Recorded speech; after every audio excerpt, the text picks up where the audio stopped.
documentales que tenemos en el Museo de Bellas Artes de Asturias que permiten contextualizar muchísimo mejor la colección, ¿no? Son vitrinas en donde aparecen imágenes del pintor con diferentes amigos, con los Van Lesburg, con Julio González, el pintor en su estudio, etc. Y algunos de los útiles de trabajo y lo que es más interesante de los modelos que utilizaba para series que vamos a encontrarnos con posterioridad a 1952. Aquí está el pan de su serie Vaso de vino con pan. Este es el modelo que utilizaba Luis Fernández. Aquí está el vaso precisamente para esa serie Vaso de vino con pan. Y aquí están las velas que veremos también al final de la exposición. Luego, por supuesto, algunas de sus pipas. En el museo conservamos 6, 7 y hasta 8 de ellas y de los diferentes útiles de trabajo. Es una primera sala de introducción a lo que es la figura del pintor. Una segunda sala de la que estamos, a mi modo de ver, desde mi punto de vista, dedicada precisamente a este paso de Luis Fernández como abstracción, ¿no? Entre 1924 y 1974. Una abstracción geométrica que además se alimenta de diferentes familias, como la neoplasticista, por ejemplo, muy amigo de Pierre Mondrian en aquella época, como la purista de Fernand Leyer. Fíjense en esta abstracción anamórfica, ¿no? Con estas dos pipas y con este cuerpo que representa la caja de cerillas que luego se iba a utilizar por parte de Fernández para encender, y también otras obras que funcionan en clave de abstracción geométrica, porque Luis Fernández estuvo muy cerca de los tres grandes grupos de abstracción geométrica de finales de los años 20 y comienzos de los 30. Estuvo muy cerca de Art Concret, precisamente de Van Lesburg, estuvo muy cerca de Cercle Carré, Círculo y Cuadrado, el gran grupo de Torres García, gran amigo también de Luis Fernández, y estuvo no muy cerca, sino integrado en un grupo de arte abstracto geométrico que se llamó Abstracción-Creación, ¿no? A la que pertenecen estas obras. Pero siempre fíjense como las pipas, los sobres, las pipas aquí también, los elementos están apareciendo en clave abstracto-geométrica en la composición, ¿de acuerdo? Luis Fernández fue autor de una sola escultura maravillosa que conocemos, se titula Le Chat, pertenece a este periodo abstracto-geométrico estupendo. Es la conversión en clave abstracto-geométrica de un gato que presenta sus cuartos traseros reducidos a esa especie de media circunferencia prolongada, su tronco reducido o compuesto por esa especie de paralelepípedo, y fíjense en esta especie de lingote que funciona a la manera de la cola del gato de Luis Fernández, que utilizó como modelo para la creación de esta composición.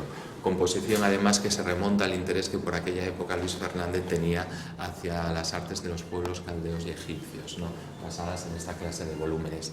Y de un arte geométrico a un arte de síntesis, en donde lo geométrico y lo surrealista, la línea de Arc y de Miró, otros grandes amigos de Luis Fernández, aparece mucho más visible, que aparecen en estas obras, en estas 6 obras magníficas ya con títulos: Pulé, Mano, Cigarro y Cerillas, Caballo, que, como digo, forman parte de esa evolución del arte abstracto geométrico que es el arte de síntesis. Y una vitrina que contiene toda una serie de manuscritos de Fernández, porque Fernández, aparte de ser un gran pintor, fue un gran teórico del arte. Teórico, por un lado, mediante la publicación de escritos en importantes revistas desde 1932, y sobre todo los escritos que publicó en la revista Cahiers d'Art son realmente importantes, pero cuando dejó de publicar para esas revistas, lo que hizo durante toda su vida fue, en manuscritos, escribir reflexiones, opiniones, consideraciones sobre lo que era el oficio del pintor, ¿no? Nosotros en el Bellas Artes de Asturias tenemos catalogados unos 6.500, 7.000 manuscritos de Luis Fernández, y estudiados además, en donde se pueden ver todas esas obsesiones, ¿de acuerdo? Geométrica, y esto es algo que pasó con más pintores pertenecientes a ese campo, a ese ámbito de la abstracción geométrica. Luis Fernández derivó hacia el surrealismo, ¿no? Muchos pintores cansados de el rigor, la falta de comunicación que a través de sus obras veían que tenían con el público, decidieron dar un salto hacia el otro punto, ¿no? Hacia la otra corriente, hacia la otra vanguardia que realmente estaba funcionando en aquel momento y que no tenía nada que ver. Abstractos, geométricos y surrealistas, verdaderamente a los que nos interesa mucho el arte de los años 20 y 30, lo hemos estudiado, eran dos grupos que se llevaban literalmente a matar, porque representaban dos polos de un mismo sentido de entender la creación. Unos eran el rigor, el orden, la geometría, la arquitectura y el surrealismo era en este sentido todo lo contrario. Y Luis Fernández es un surrealista porque entra en contacto con Breton y con Paul Éluard, también con René Char, aunque René Char ya estaba separado un poquito del grupo de pintores surrealistas, y comienza a pintar en una clave surrealista que tiene, digamos, como tres grandes vías de aproximación. Por un lado, y todas ellas presididas por lo que Fernández denominó en su día el Evangelio Freud, ¿no? Tenemos la biblioteca de Luis Fernández en el Museo de Bellas Artes, tenemos todas las obras de Freud que Luis Fernández se fue comprando en aquella época, y además todas las obras de Freud con los marginalia, con las anotaciones al margen que Luis Fernández iba haciendo de aquellos pasajes que más le interesaban. Y había una obra de Freud que a Luis Fernández le fascinaba, que era la interpretación de los sueños. Una interpretación de los sueños en Freud, en donde el psiquiatra vienés hablaba de que en los sueños había una serie de contenidos que se llamaban manifiestos y una serie de contenidos que se llamaban latentes. Y eso, los artistas vinculados al surrealismo lo proyectaron en un dispositivo, en un artefacto óptico, que aunque tenía ya muchos años de tradición, volvió a surgir durante esta etapa, que fue la anamorfosis. Sabéis que la anamorfosis es la deformación de perspectiva que se somete a una figura. Luis Fernández la definió con unas palabras mucho más bonitas. Una anamorfosis es la contracción longitudinal del espacio pictórico. Y es esto lo que tenemos aquí, una contracción longitudinal del espacio pictórico, que hace que el espectador que se coloque delante de la obra de arte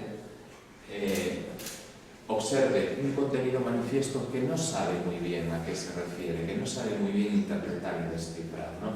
Él ve, o vemos unas manchas verdes, unas manchas rojas, unas manchas amarillas en clave abstracta, pero que nos resulta muy difícil descodificar y articular en una imagen mucho más poderosa. Ahora bien, ese es el contenido manifiesto, pero es que para observar una anamorfosis, y por eso hemos puesto una marca aquí, hay que colocarse, como los franceses dicen, de vis-vis, de manera que desde este punto de vista empezamos a ver que aquello que era un cúmulo de manchas abstractas que no tenían ningún sentido, empieza a articularse en algo que sí tiene sentido. Y yo no sé si alcanzan a ver qué es lo que se está representando en esa composición. Se está representando, si alguien se quiere poner en ese punto, se está representando a un personaje que aparece sentado con su tronco totalmente adelgazado y estilizado de color verde, su cabeza a base de rojos y amarillos. ¿Ven la figura? Y con una mano que coge este arco que finaliza en esta viola que aparece en la parte final de la composición. No sé si llegan a ver la viola con la clave de viola aquí. Lo que está representando es un músico, y este es el contenido latente del cuadro. Como los sueños tienen también contenidos latentes. Ayer soñé que un león me perseguía, dice Freud, pero luego resulta que el león era el contenido manifiesto y el latente era que mi tía esa noche me había reñido y me había perseguido, y entonces por una serie de transfiguraciones oníricas mi tía se ha convertido en un león, ¿no? Si avanzan, aquí tienen la representación con otros colores de esa anamorfosis que aparece en la parte izquierda de la sala, ¿no? Nos encontramos con el mismo personaje ya desplegado, con otros colores, que porta la viola y que sabemos que era uno de los grandes amigos de Luis Fernández, Messies Bar, que trabajaba en la imprenta con Luis Fernández, en la que él estaba también, y que además era un importante coleccionista de obra de Luis Fernández, ¿de acuerdo? Así que por un lado está este artefacto de la anamorfosis. Esa es una vía importante. Por otro lado está la vía de la sexualidad, muy importante en Luis Fernández. Una sexualidad, como muchos de los artistas surrealistas, truculenta, de tintes desabridamente sexuales, incluso con una cierta pornografía, ¿no? Estos dos dibujos del Museo Picasso de París son realmente maravillosos. También esta obra de Mafre y también, por supuesto, esta obra del Museo de Bellas Artes de Asturias, donde es tan explícita que muy pocas cosas se pueden decir de ella, ¿no? Esos falos, esas vaginas, ese, por cierto, cuchillo, ¿no? Que también Luis Fernández, cuando leía Freud, nos hemos encontrado en su página, que estaba muy preocupado por todo lo que tenía que ver con el impulso sádico en el momento del sexo. Bueno, es una de las segundas vías de exploración. Y luego tenemos la última, que la hemos puesto en este muro, debajo de esta otra vitrina, de las citas que Luis Fernández hacía a artistas surrealistas que realmente le interesaban. Aquí nos encontramos con una obra de Luis Fernández titulada Sorcière, bruja, que en el fondo no es más que un guiño a la obra de uno de sus grandes amigos, amigo que por cierto le dedicó un poema a Luis Fernández en el año 37, que es Victor Brauner. Esta obra está muy influenciada por Victor Brauner, como esta obra está muy influenciada por el Picasso de finales de los 20 y comienzos de los 30, es más, el azul que envuelve a toda la composición es un guiño al periodo azul de Picasso de los años 1901-1904, y luego tenemos una última obra surrealista muy influenciada también en algunas partes por Dalí y por este mundo de las metamorfosis y del método paranoico crítico, y también con unos animales que, si se fijan, están en un momento de excitación sexual nuevamente muy marcado. Vitrina nueva que complementa todo y que hemos dedicado a algunas de las cartas más interesantes que guardamos en los archivos del Bellas Artes.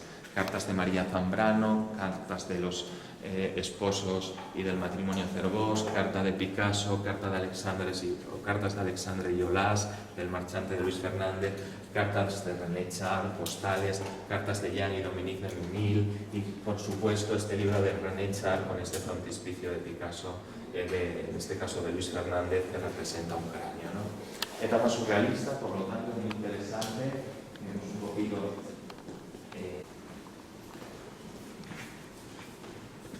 es la etapa propiamente picassiana. Como les había dicho, Luis Fernández comienza su etapa surrealista en 1936 y dura hasta 1939. Pero en 1934-35 Luis Fernández conoce a Picasso y desde ese año 35 o 36 hasta el año 44 la influencia surrealista va a ir de la mano de la influencia también de Picasso, solo que la de Picasso se prolonga hasta el año 44. Fernández utilizó un término para referirse a este periodo. El término es picassismo, que era una mezcla de surrealismo y y es una etapa muy marcada por la Guerra Civil Española y por la Segunda Guerra Mundial.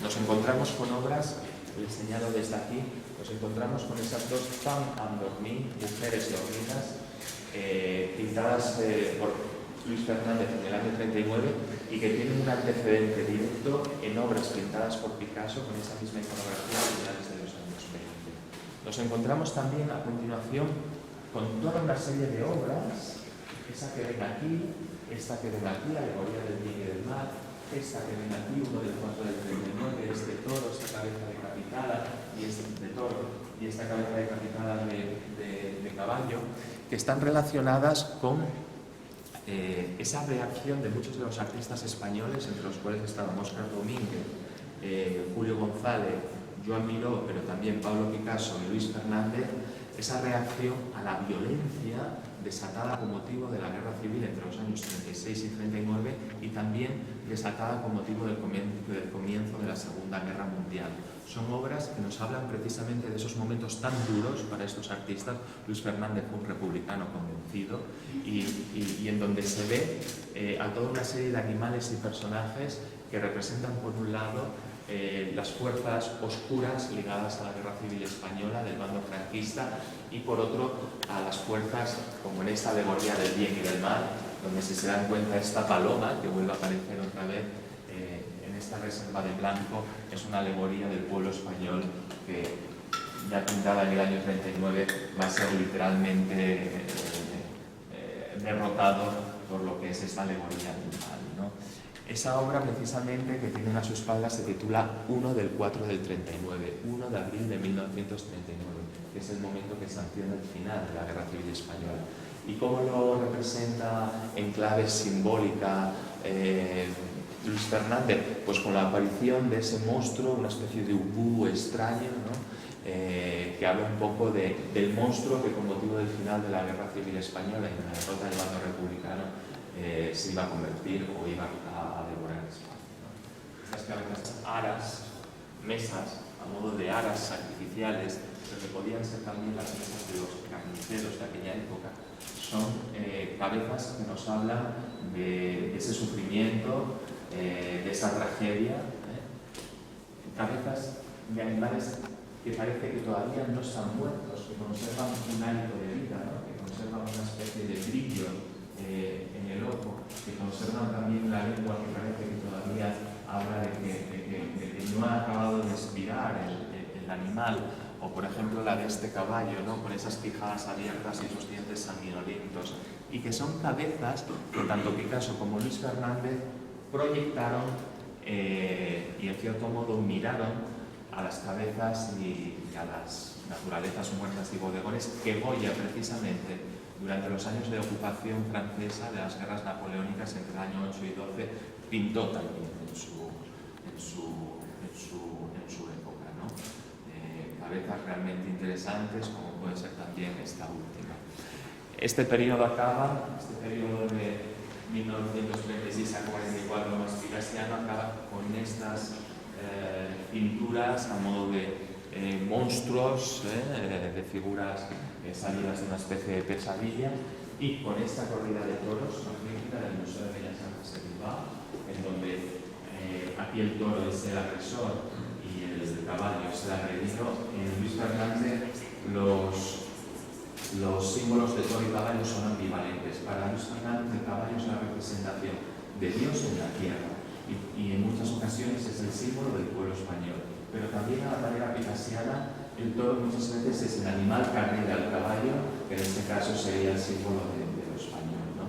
Y luego aquí está una pintura de mayores dimensiones, también aportada por el Centro Josep Pompidou de París, de mayores dimensiones de Picasso, de mayores dimensiones de Luis Fernández, en donde aparece esta cabeza de toro, que es una especie de exorcización de, en este caso, el toro como símbolo del pueblo español, ya en esta clave un poco poscubista y geométrica que vamos a ver en la siguiente etapa.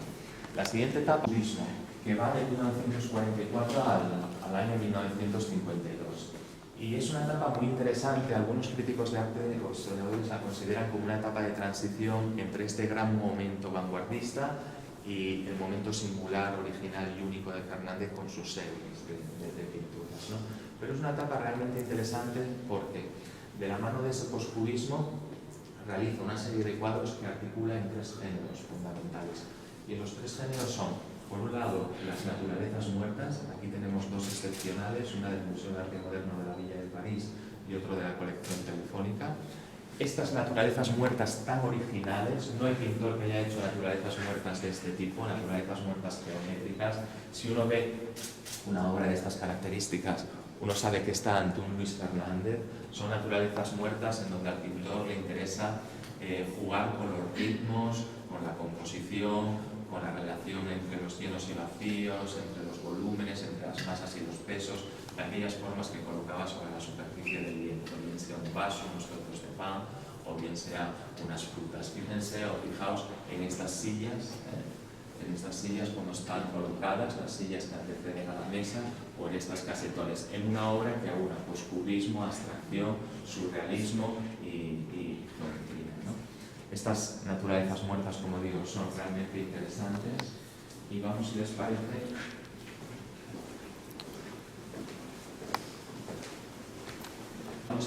a esta sala que finaliza lo que es el periodo poscubista, en donde seguimos viendo. No voy a poder detener en ellas porque me quería concentrar en la serie final del año 52 62 al 70, vamos viendo los diferentes bodegones o naturalezas muertas que trabajaba Fernández, aquí una serie de ellas, hasta ahora nunca reunidas en una exposición. Hemos tenido la inmensa suerte de que la Fundación de Trail en París nos ha dejado por primera vez sus obras de Luis Fernández para una exposición. Aquellas dos, por ejemplo, aquellas dos naturalezas muertas son de la Fundación de Trail.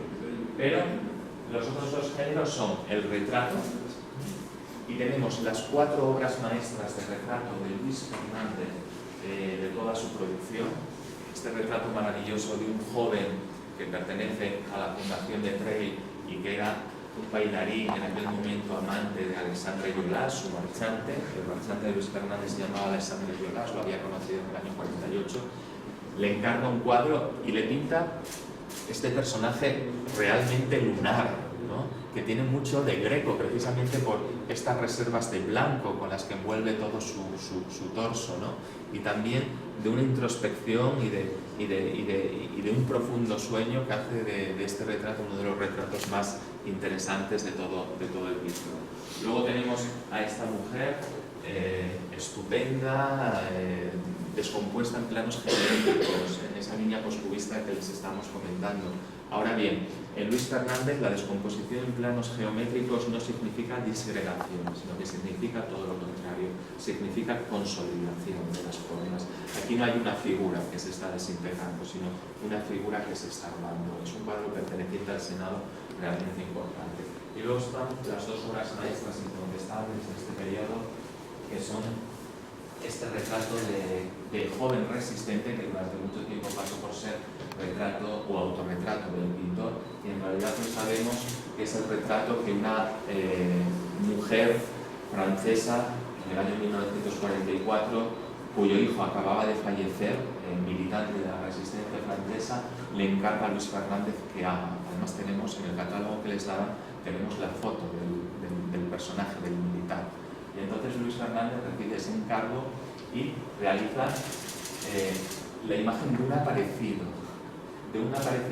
que coloca en esta especie de hornacina. Aquí hay mucha influencia de la pintura bizantina, que en aquel momento a Luis Fernández le interesaba, con este rostro, con esta luz que, como decía René Char, procedía de una especie de más allá, y con esta corbata y esos casetones. La historia de este cuadro es que cuando la mujer fue a recogerlo se quedó tan impresionada de lo que vio, de que efectivamente usted no me ha pintado a mi hijo, me ha pintado a una especie de espectro, un aparecido, que decidió no llevarse el cuadro, lo compró al final la familia de Denis y quedárselo durante un tiempo Luis Fernández. Y por último, en la clave de retratos está este maravilloso retrato perteneciente al Museo de Arte Moderno, Centro Georges Pompidou, en donde aparece Marilú de Noailles, una de las grandes amigas mecenas de Luis Fernández.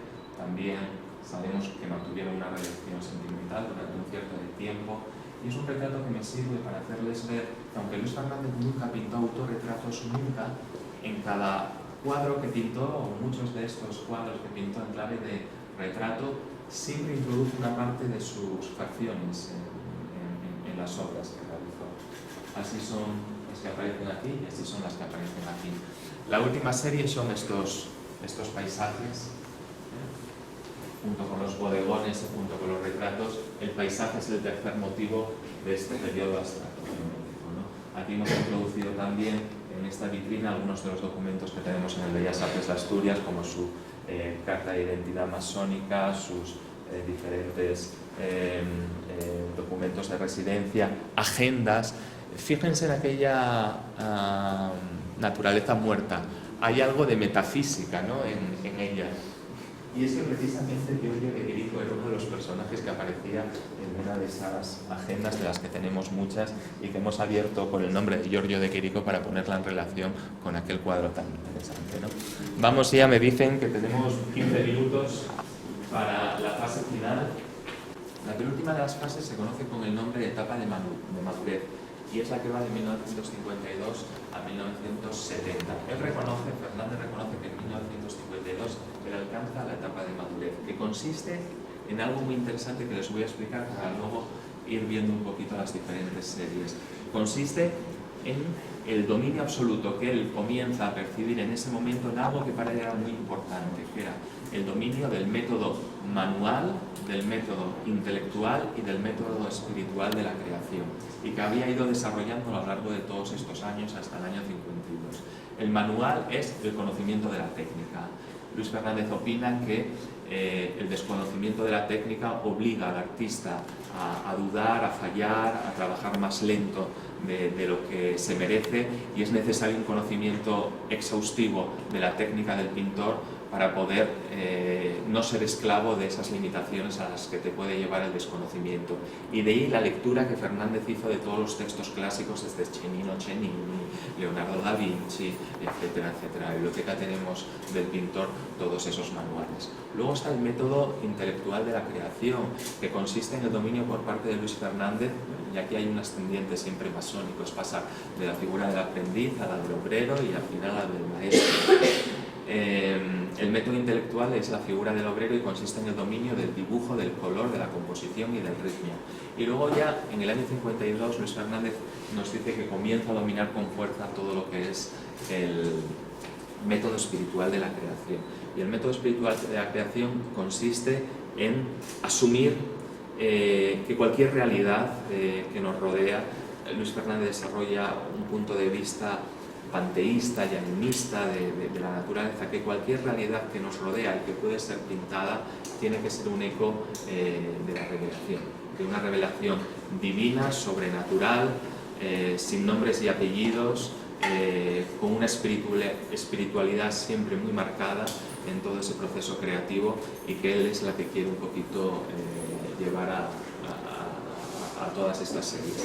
Y estas series las componen esos motivos humildes, ni ideales ni reales, os decía antiguamente, detrás de los cuales él detecta una gran belleza y que, y esto es lo importante, y que asedia, indaga, investiga, inspecciona hasta extraer de cada una de esas versiones de los motivos con los que empieza a trabajar nuevos y más bellos acentos. ¿Y qué motivos son los que trabajan? La rosa apoyada sobre una mesa, fijaos las diferentes modalidades de rosa, pero todas iguales, las variaciones son variaciones cromáticas, únicas de composición. Esta rosa es una rosa maravillosa, es propietaria la esposa de René Char, que está bien de la Fundación de Menil, y son rosas que para Luis Fernández son símbolos de la belleza y de la perfección. Para Luis Fernández la rosa siempre representa un símbolo de la belleza y de la perfección. Y en cada rosa que hace lo que trata de extraer, como les digo, es un nuevo acento de belleza, a la búsqueda de ese absoluto y de esa perfección que fueron las búsquedas, esa famosa quête de la que hablan los franceses, o sea, de Marche, de la que también hablan ellos, hasta el año por lo menos 73 en que falleció. Otra de las series es esta que tienen aquí, vuelve a jugar con el motivo de la rosa metida en un vaso, que le sirve un poquito para jugar con los efectos de reflexión y de refracción de las luces y de las sombras en el vaso, y sobre todo con esas corolas tan carnosas que son las que alimentan un poquito esta composición. Precedentes de los vasos, aunque sean anteriores en la ejecución, son estos dos maravillosos vasos llenos de vino, que tienen algo también de eucarístico, que tienen algo también de religioso, que tienen algo también de espiritual, que realizó el artista en el año 1949. Y aquella serie es maravillosa, vamos a ver de lejos antes de bajar al piso inferior. Es una serie dedicada al hombre que duerme. Hay un hombre que duerme y que sueña algo, que muchas veces es un caballo que aparece en la parte de atrás, o un centauro, el centauro Quilón. Sabéis que el centauro Quilón era el centauro que educaba a todos los dioses, sobre todo héroes de la tradición antigua. En un paisaje desolado, está realizado en el año 1952, que nos habla un poco de esa esperanza en un futuro mejor, de esa reconstrucción de Europa a través, ya sabéis, de ese neumanismo que Francia interiorizó para sí en aquellos años tan importantes y tan destacados, ¿no? Bajamos a... Sí, en 10 minutos, ¿no? Perfecto, máximo. Minutos, entonces vamos a ir un poquito ya completando lo que es todo ese sistema de series de Luis Fernández. Una de las series más importantes es la dedicada al cráneo, la que hemos dedicado al cráneo, a la calavera. a la que hemos dedicado esta sala casi en su totalidad. Cuando fallece su primera mujer, Esther Chipurel, en 1954, unos buenos amigos de Luis Fernández, André y Jan de Ville, que tenían una casa muy cerquita de Cantenacurao, el Chateau Cantenacurao, tratan de distraer a Luis Fernández, que había quedado muy afectado, poniéndole a pintar de una manera sistemática. Y André de Ville tiene un cráneo que es el que sirve a Fernández para realizar toda esta serie de cuadros dedicados al cráneo, pero que tienen diferentes variantes. Por un lado, tiene esta variante que ven aquí, en estos dos niveles de baño, que como ven es el cráneo que se conoce con el nombre de cráneo máscara, cráneo antifaz, un cráneo que se apoya en una superficie horizontal y que no tiene la conexión con la vanitas española que tienen, por ejemplo, aquellos de aquí. Este cráneo nos habla de la muerte, de la llegada de la muerte, pero de una muerte que se puede transfigurar, es decir, de una muerte que no es el final de todo, que no es el final de las cosas, sino que anuncia un más allá metafísico, si quieren más francés, más luminoso, de otro tipo, ¿no? Esta es una de las series realmente fascinantes que nos dejó Luis Fernández. Junto con esta serie está la serie del denominado cráneo completo. Como ven, motivo siempre, como le gustaba él decir, ni reales, ni ideales, humildes, pero detrás de los cuales hay una belleza, y que a través de ese realismo plástico que trabaja desde el año 52 se convierten a su vez en motivos sobrenaturales, surreales, espirituales y transfiguradores. Este otro cráneo enlaza más con la tradición de la pintura española del siglo XVII, este es muy zurbanesco, este se llama en su modalidad el cráneo completo, ven la parte superior perfectamente articulada y luego toda la zona de los ojos, de lo nasal, de lo dental, que está en disolución, ¿no? Aquí estaríamos más conectados con la pintura española y con esa pintura española que habla de la muerte como el fin de todo, ¿no? Como una especie de fin de todo en donde esa quizás mayor esperanza que se ve en el otro cráneo no actúa. Y luego tienen aquí tres obras.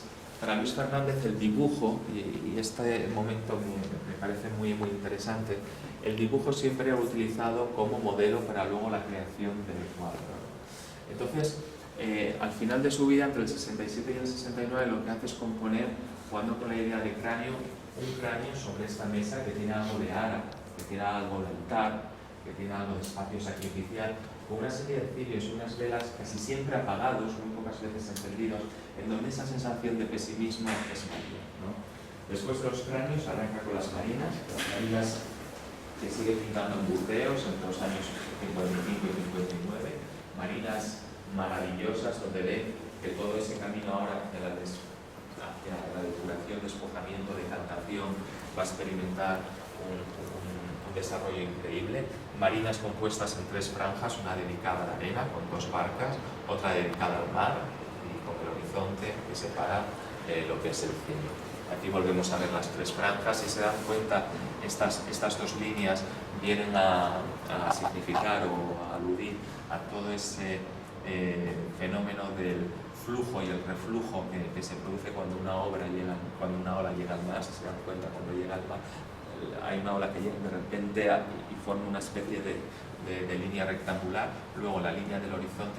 Fíjense la economía de medios, como tan pocos medios el artista es capaz de generar un mundo donde parece que el espacio se ha ensanchado y el tiempo se ha detenido. Es algo increíble, pero esto, que es un dibujo grande, pasa lo mismo en este watch tan pequeñito, ¿no? Parece que no hay tiempo, parece que no hay espacio, parece que el universo se ha concentrado en esta minúscula proporción en este caso de papel, ¿no? Bueno, estas marinas las continúa el barco. Ven cómo el barco experimenta un proceso de metamorfosis o de simbiosis con todo lo que es la vegetación. Era un barco que estaba encallado. Marinas en este sentido, más si se quiere, costumbristas de unos marineros sacando la barca. Marinas que realizan ya en los años 70 en Normandía, en donde se dan cuenta, la marina es muy importante para Fernández, ya no hay ni siquiera restos de barcas, la depuración, el despojamiento, la liberación de cualquier cosa que no tenga nada que ver con lo que son las grandes líneas del paisaje, que son fundamentales. Todas estas que ven por aquí, todas, voy un poco rápido, discúlpenme, todas. estas marinas, y las únicas marinas de los años 70 donde aparecen estas barcas es en esta obra del Museo Patio Herreriano, esta vista del mar a la calle de Verano. Es una obra realmente magnífica. Y luego seguimos con más series que realizó en ese entorno del Château Cantenacural del patrimonio formado por Jean de Ville. Hay una serie dedicada al vaso de vino y al hueso, también sobre una mesa. Tiene algo de sacrificio, de religiosidad. Aquí tenemos el dibujo preparatorio y aquí tenemos el guard, el que termina ese dibujo preparatorio. Pero esa serie continúa con dos obras, sobre todo esta, perteneciente a la Fundación del MIL, que es una de las obras realmente maestras de Luis Fernández. Fíjense cómo el vaso de vino y el radio humano, que es un radio que nos habla de muerte, están sobre una mesa con un mantel, y fíjense en la vibración óptica, fíjense en la madera, fíjense en la técnica tan depurada y tan moderna que tiene de dar este temblor Luis Fernández a la composición, ¿no? Más serían las de los animales. Luis Fernández era un gran amante, todo esto también en la casa de los de Ville, era un gran amante de los animales, tenía una visión panteísta, y en casa de los de Ville había unos gallineros, había unos establos, ¿no?, con bueyes. ¿Por qué eligió el buey? Porque el buey para Luis Fernández representaba la tenacidad en el trabajo, y si había algo que caracterizaba a Fernández era que era un artista muy tenaz, ¿no? Entonces realizó una serie dedicada a los bueyes con su dibujo preparatorio y su óleo sobre lienzo. Pero también en un gallinero reconvertido en madriguera realizó varios cuadros dedicados a los conejos del matrimonio de Ville. Aquí tenemos, fíjense, tenemos el boceto preparatorio en clave de dibujo y el cuadro. Como ven, mucho menos geometrizado el cuadro que el boceto preparatorio, y luego este otro conejo con otro punto de vista maravilloso que pertenece a la colección de Medina en Houston. Y finalizamos ya con palomas, la serie dedicada a las palomas, siempre ubicadas en una celda palomera, por donde hay una apertura y por donde entra en ocasiones un rayo de luz.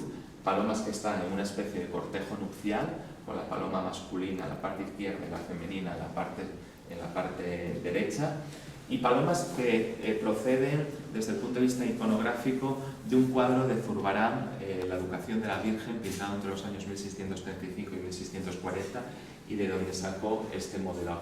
Acuérdense también de la paloma de 1915 que vimos aquí, y vean cómo el artista profundiza, indaga, asedia el motivo propuesto, y de cada variación consigue extraer un nuevo acento que profundiza en el conocimiento de la obra en cuestión, ¿no? Aquí hemos tenido la inmensa suerte de poder reunir nada más y nada menos que 7 palomas, ¿no? La penúltima serie es la dedicada al caballo, Las palomas se dice que son los únicos animales en movimiento pintados por Luis Fernández y cuyo resplandor tiene el brillo de las joyas, dijo de ellos María Zambrano. Luego tenemos los caballos, ¿no?, que eran animales en tierra para Luis Fernández realmente poderosos, en diferentes versiones, sobre todo unas más libres, otras como las que tienen aquí. Estos ya están pintados en Porpoint, en la casa de campo que tenía el patrimonio formado por Jean y Dominique de Menil, dos de los grandes coleccionistas de Fernández, y luego esta idea de caballo persiano. Y luego finalmente, una de las series más emblemáticas es esta del vaso de vino con pan. Durante mucho tiempo el pan estaba en la vitrina de la sala 1. Durante mucho tiempo se pensó que lo que Luis Fernández añadía al vaso era una medicina que tenía que tomar por la noche. Bueno, estudios posteriores y habernos encontrado en casa de Ivonne Fernández de la vida con el pan, no. Al final lo que hizo llegar a la conclusión es que la serie está dedicada al vaso de vino con pan, y esta es la única vez por parte de Fernández en donde hay una declaración directa. No habla de espiritualidad, de lo sobrenatural, de la revelación, nada, en 2 minutos acabamos, de la revelación, sino que para él ese vaso de vino y ese pan significan la sangre y la carne de Cristo en la Eucaristía cristiana. Ahí sí que le da una definición completamente directa, ¿no?, en cuanto a una religiosidad específica. Y ya para terminar, y me emociona mucho terminar con esto por una razón que les voy a comentar, vamos a su última etapa, la del 70 al 73, en donde ven cómo volvemos a la geometría. Es como si un círculo se cerrara en la obra y en la vida de Luis Fernández, con 2 series maravillosas, y solo se veía la luna y su reflejo en el mar. Tenemos tenemos el dibujo preparatorio y tenemos el guache. Fíjense cómo el reflejo en el mar es un reflejo rectangular, de una sencillez y de una poesía enorme. Es una de las series más importantes del último tramo de su vida, en donde se vuelve a lo que era su principio de depuración, despojamiento, decantación y de sobriedad geométrica. Otra serie es esta que tenemos aquí, El sol caído sobre el mar, donde tenemos el dibujo preparatorio y el watch en el que finaliza el dibujo con, fíjense, el sol, dos círculos concéntricos, su reflejo con otro rectángulo y una barca que aparece sutil y hermosamente en esta parte derecha. Y por último ya, me gusta mucho haber finalizado el montaje con esta serie de obras, incluso hasta un punto de conmoverme, ¿no? Porque realmente estas son las últimas obras de Luis Fernández. Luis Fernández muere el 25 de octubre de 1973 y el día 10 de octubre del 73 abandona su casa, se marcha al hospital de la Salpêtrière y allí muere, ya no vuelve. Y hay un vídeo muy interesante que se hace en el año 1972 con motivo de la exposición importante que hizo el CENAC, en donde se ve a Luis Fernández en el 72 ya, esta es una obra del 71 al 73, trabajando en este cuadro, ¿no? Y cuando se le ve en el vídeo, se le ve en el caballete trabajando con el cuadro y avanza. Yo llegué a París en 1999 a empezar mis estudios sobre Luis Fernández a casa de Yvonne Bauren, de su segunda esposa, que se había casado en 1959.